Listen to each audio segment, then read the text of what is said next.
out ways to help people that are free and easy to do and easy to implement. And that's where my wheels started turning and thinking about what ways we can train, what approaches we can take to life and to work that could optimize the human being biologically, but it's something that everyone can do and adopt. Hi, everybody. I'm Jamie Derringer. I'm Amy Devers, and this is Clever. And today we're hearing from Dr. Sahar Yousef. She's a cognitive neuroscientist at UC Berkeley. And yeah, she's a doctor, not our usual creative story. But when I was invited to speak with Dr. Yousef in person at the Adobe 99U conference, I jumped at the chance. Her consulting practice is dedicated to helping leaders and businesses improve their performance by becoming more focused and productive. She spent her life's work studying how to take care of your brain and accelerate your creativity. So yeah, we knew you'd want to hear what she has to say. Just a quick audio note that Amy sat down with Sahar during the 99U conference, so you'll hear some exciting conference sounds in the background. Let's listen in on their chat.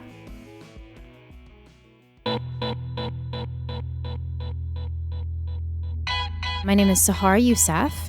I live in the San Francisco Bay Area, born and raised, a part of a dying breed. I'm a cognitive neuroscientist and a faculty lecturer at the Haas School of Business at UC Berkeley. And I consult on how to help leaders, their teams, and their organizations be more productive and peak performing based on principles of neuroscience and physiology. Whoa. That's a lot of space in your brain that you've got occupied. Not at Let's all. go all the way back to zero. Can you tell us a little bit about growing up in the Bay Area and what kind of kid you were and what sparked your interest in neuroscience and what got you on this path? Oh boy, sure. Yeah, only child, so the kind of kid you don't do twice. I grew up actually in the East Bay my entire life. I'm a child of Iranian immigrants post-revolution, part of that fun crowd. And I grew up happy kid, curious kid, nerdy kid, as you might imagine. Always super fascinated by the human brain and consciousness specifically. So I actually started out in philosophy. Oh, I was going to ask you about consciousness because... My first love. Great. Yeah. Well, let's get into that. But first I want to talk a little bit about... You were a nerdy kid. Were you studious? Was academics stressed? Or is it this fascination with the brain and consciousness that pulled you all the way through the PhD program? I started out actually very, very studious, but I was asked to leave my high school. I had a really great time as a young girl. Pretty early in life, I would say. My curiosity, let's just say, is expansive. Yeah. Okay, so the wink that you're giving me with your face is really tempting me to ask you a lot more questions about that, but we do have a short time with you today, so I'm going to have to... Conversation for another day. Okay, but the point is you got kicked out of high school and you still ended up with a PhD. Yes, and it's about if you follow your heart and your curiosity, always. Curiosity first. I think you end up where you're supposed to end up, and you end up doing, thankfully, what you love doing and what you're meant to do with your life. And for me, it was kind of following my nose and my heart and my mind to study the one thing that I believed is the only thing that actually exists in the world, and that's human consciousness. Really thinking about your entire reality in life, in the entire world, objective reality. Nothing really exists outside of our minds. Starting out trying to understand where human thought comes from, feelings of love, belief, fear, all of it, every part of the human experience, even what we experience, again, of objective reality, is from the rose-colored glasses of our human consciousness. So I wanted to start off there to really say, if I only figure out one thing in my entire life before I die, that's all I have, that's all I know, and that's all I would love to study. I started there, and I ended up in cognitive neuroscience because you hit kind of a wall in philosophy where you're trying to figure out how human consciousness works. And you have to start thinking about the brain and not just the mind, because there's a relationship there. Yes. It's a old Cartesian mind-body problem is really where my heart started to go aflutter. And I realized that I can keep studying the mind and I can keep, reading all the books and sitting in a dusty old armchair and thinking. But at the end of the day, what I'm actually trying to understand is what's inside of me, which is biology. You can't divorce them. So understanding the science of the brain was a way for you to separate out what the brain's responsible for and how much it plays a role in consciousness? Well, that's the attempt, but The attempt. it turns out consciousness is exceedingly complicated and a difficult subject to traverse and even honestly define in the first place. But that is where I ended up in neuroscience, and how I ended up there is in the pursuit of understanding myself and humankind, really. So what discoveries did you make along the way that led you to doing this now? Because you studied high performers and figured out how to make people even optimize their neural connectivity, is what I read in your bio. Well, I don't know what that means, so I'm going to need you to... We'll get there. We'll get Okay. there. I started out actually in psychopharmacology. Okay. So giving drugs to people and seeing what happens, really. It's a fun space. That's what I did in high school. We all do it recreationally. I did it in the lab. There, the goal is to optimize the human being, but also to understand what role different neurotransmitters and neurochemicals play in our performance and in our conscious experience. So studying psychopharmacology and kind of coming at performance and performance enhancement from a pharma perspective was amazingly fascinating. Such an honor to be a part of that research. During that research process, I myself, being a stressed out undergraduate, needed to find an outlet to sort of maintain my own mental health and performance. And I found meditation.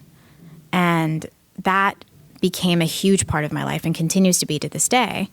And from there, after seeing so many students literally come off of taking Adderall, change their lives, completely transform themselves in a matter of weeks without any pharmacological intervention, just with things that they're doing inside of their body, their mind. I was like, okay, there's something here. We can do non-invasive tech right now. We can figure out ways to help people that are free and easy to do and easy to implement. You can do it anywhere. It scales, absolutely. You can have groups of people do it. You can have little kids do it. You can have older folks do it. And that's where my wheels started turning and thinking about what ways we can train, what approaches we can take to life and to work that could optimize the human being biologically. Again, always housed within science, but it's something that everyone can do and adopt. And that's really the story of like my whole professional life is that's my only goal at this point, is to help busy professionals be less busy, to have time and to have headspace, and to focus and be more productive so they can all do their best work. Because I'm going to be honest with you, I'm not all that bright. I'm making it work. I work hard, and that's my secret, is that I just work very, very hard. But I have had the honor of meeting so many amazingly brilliant, creative, smart people in my life. And if I can be the person and the expert that just helps them do their best work, then I can help the rest of you change the world. So I totally get what you're saying. It's like you can amplify your input by helping amazing people be extra amazing. And then you're changing the world from like your small corner of it. From the background. And Yeah. sending them all out to do their best work. Here at 99U, you're teaching a workshop on how to stop draining your brain's resources, accelerate creativity, and get more done. What are the most common bad habits that we all need to kick that are responsible for brain drain? Distraction. Our brains are not wired to be constantly inundated with things like notifications. Our devices, our relationship with our devices really needs to change in order for us to gain control back of our attention and our headspace. Maybe this is my own soapbox, but I am constantly confused. Every single app wants to send me push notifications. And I am like, fuck no. I don't want any more notifications. Good for you. Silicon Valley, though, needs to understand that like notifications are not the way. That's not the way forward, guys. Figure out a better way. I'm going to be honest with you. It's actually people like me that helped invent them in the first place to get you addicted to your apps.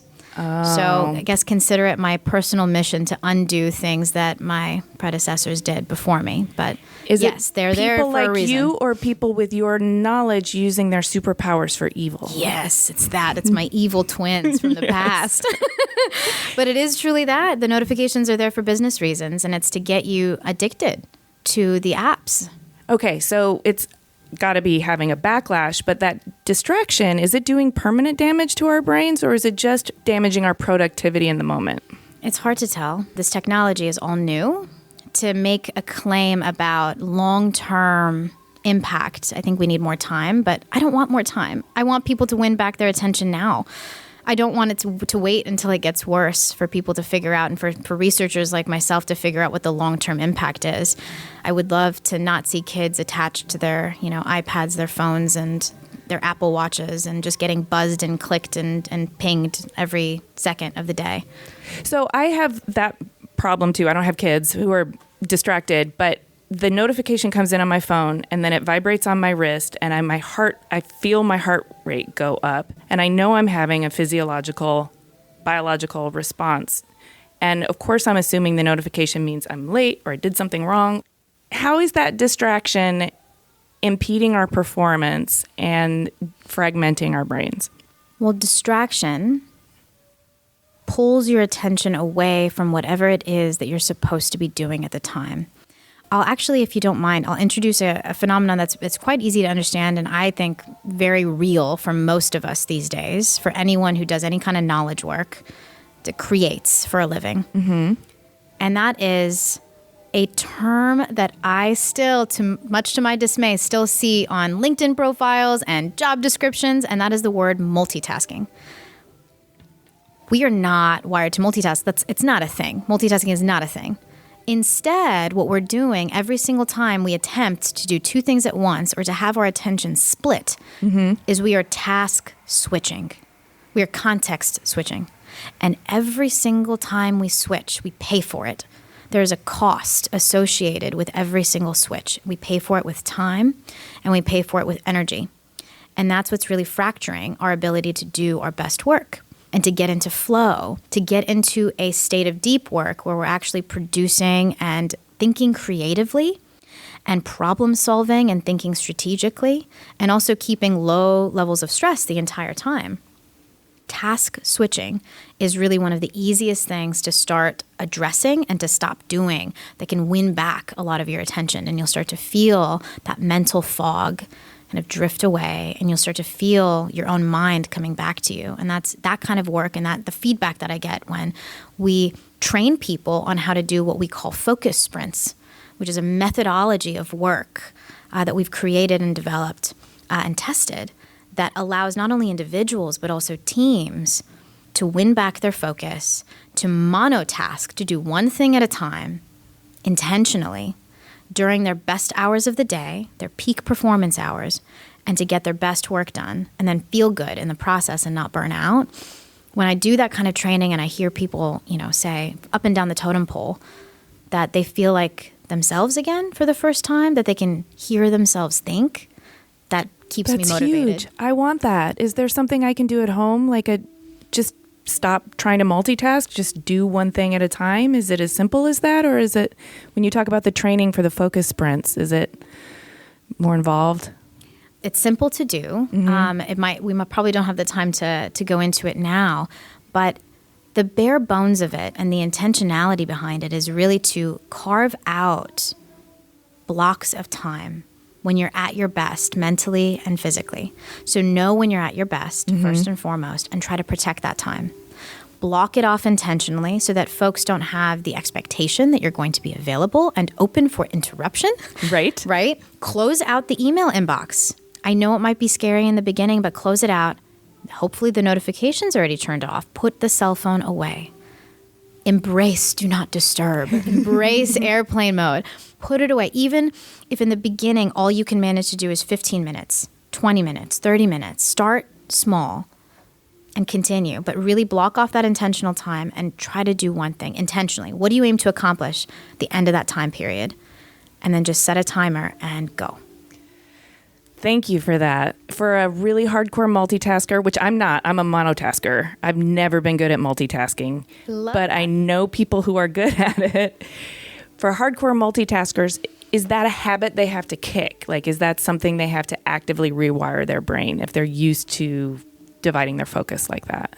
Well, I would never want to prescribe anyone to do anything they wouldn't normally want to do. So they don't have to do. No one has to do anything. No, However, but I mean, like, is it a habit, the multitasking? Is it's hard, it's now like carved its neural pathways in their brain, or? Well, it depends how long they've done it. You know, Okay. Every habit lives in the brain. It lives behaviorally within us. And if you want to rewire it or redesign really your present day behaviors, then there's a process for that as well. But absolutely, it's totally something you can redo and redesign. You can totally train yourself to not be a quote unquote multitasker. Okay. I always put it in quotes though, because it's not A task suboptimal switcher? for sure. If you're a great task switcher, yeah. Is the advice the same for creativity, focus, and productivity, or are there key differences? Well, there's one, I would say, key difference between, I would put focus and productivity in one camp. Okay. And then I would put creativity many times in a slightly different camp. If you're in that process of looking for inspiration, and that's your job, you're looking for that solution, you're looking for that aha moment, many times you need to oscillate between thinking about the problem and then walking away. And coming back to it and walking away. You've ever, heard of those amazing stories of folks coming up with solutions in the shower, that sort of thing?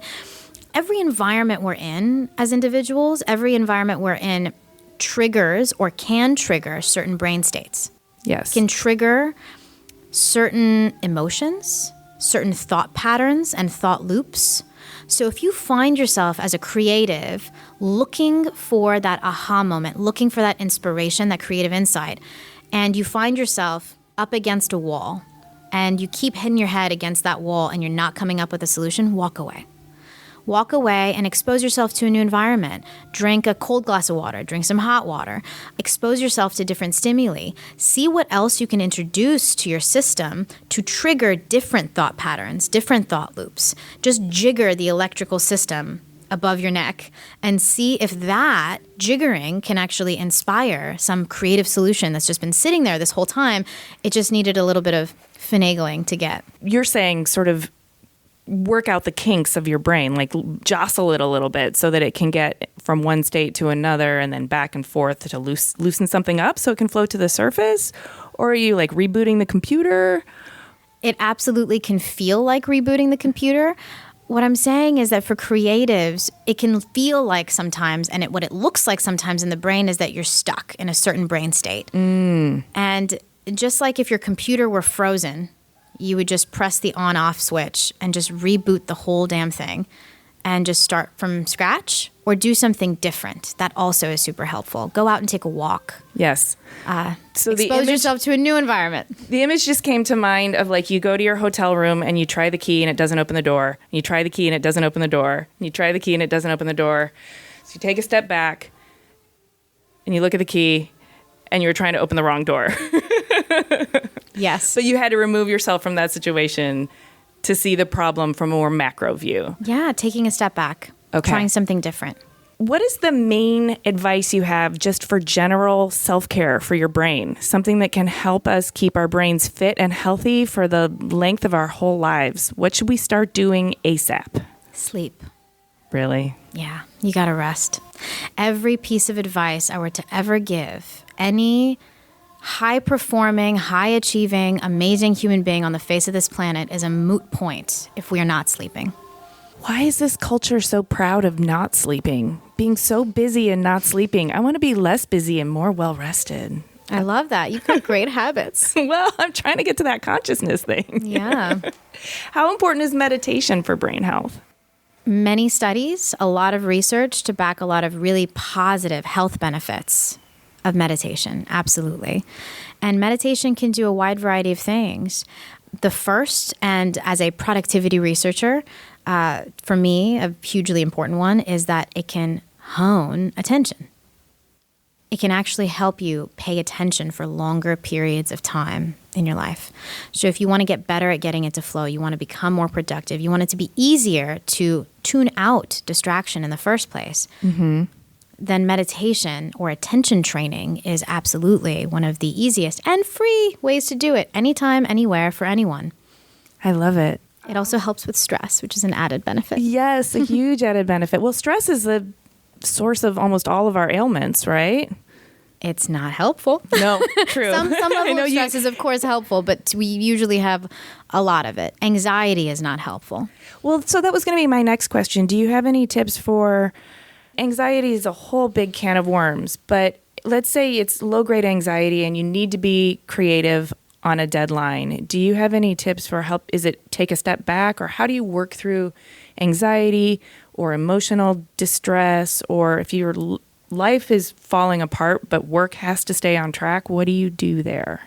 Ooh, this is a can of worms. Yeah. Sorry, can you just tell us the answer to life in a half an hour podcast, please? I'm still working out like a lot of those answers myself. Well, okay.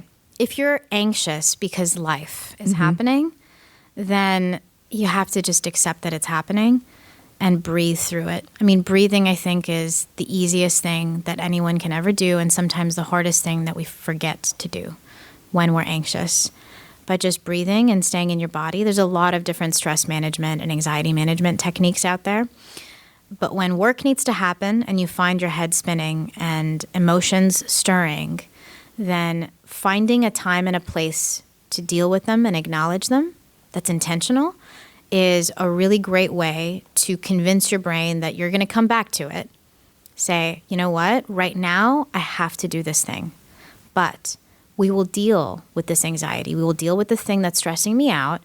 Let's pencil it in on the calendar. 3 to 4 p.m. on Wednesday, I'm going to sit down, I'm going to deal with these emotions. And once that's there in the calendar, it can help quell a lot of that anxiety up front, because you know that you're going to deal with it. There will be a time and a place intentionally for you to deal with it. And then breathe through the rest of it. That makes a lot of sense. Don't just stuff it down, because then it's going to have to keep making noise in order to get you to deal with it. Mm-hmm. But if you say, hey, we're going to talk this out after I get this meeting out of the way. Absolutely. Then it can be like, okay, all right, then what can I do to help you get that meeting out of the way?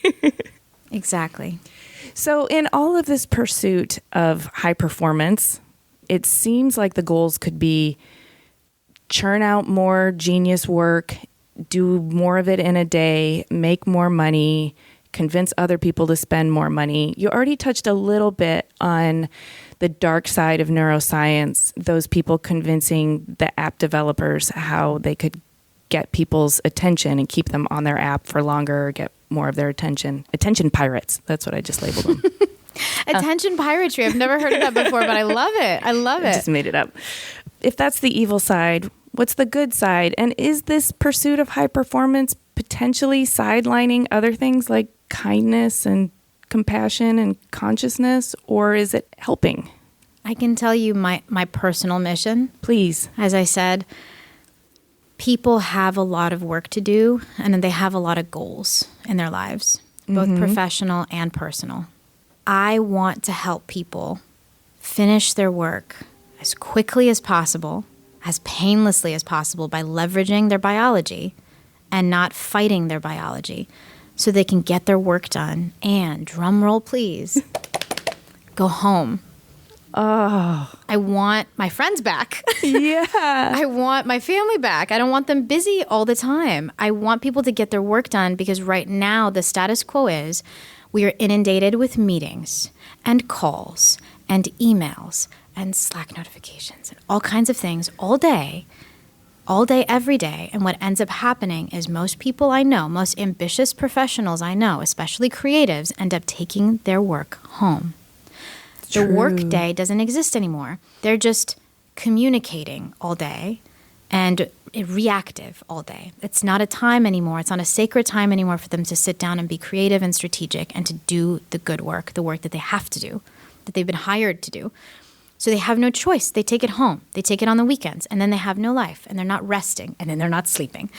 And that's when I'm pissed again. Yes. So I'm trying to get people to get their work done and then leave the office, go have a life, rest, recover, and then come back. And it sounds like if you rest and recover, have a life, have joy, have downtime, and are well rested, that also probably helps you be more productive, but also a kinder person and one who can more easily train your values on the helping the world. Absolutely. Absolutely. Yeah, actually, right before this interview, I was outside grabbing a drink, and one of the other attendees came up to me, and she was in one of the talks and told me this story about how she ended up yelling at someone in her office because she was so sleep deprived. They were up on a deadline. She just lost it and ended up yelling at someone and snapping at them. And that was the breaking point for her. And she said, you know what, guys, I need to take a nap right here in the damn office. She just laid down on a couch and took a nap. And then she got up afterwards and felt like an entirely different version of herself. And her colleagues were like, you look different. You're like glowing now. It's like, yeah, who would have thunk it? I got a rest. Yeah. So absolutely, of course it helps us be kinder and more compassionate and bring our best human selves to work. Amen. Thank you so much for sharing all of your wisdom with us. Before we let you go, will you tell us your website and your social media handles?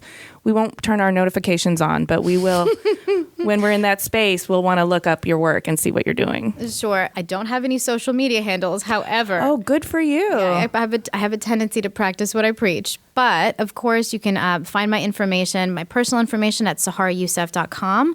But more importantly, my personal mission in life you can find at stoa.partners. That's spelled STOA.partners. And that is my consultancy and firm that my team and I have together. And that's where we're trying to fix the world and fix work as we know it so that folks can go home and rest and go to sleep.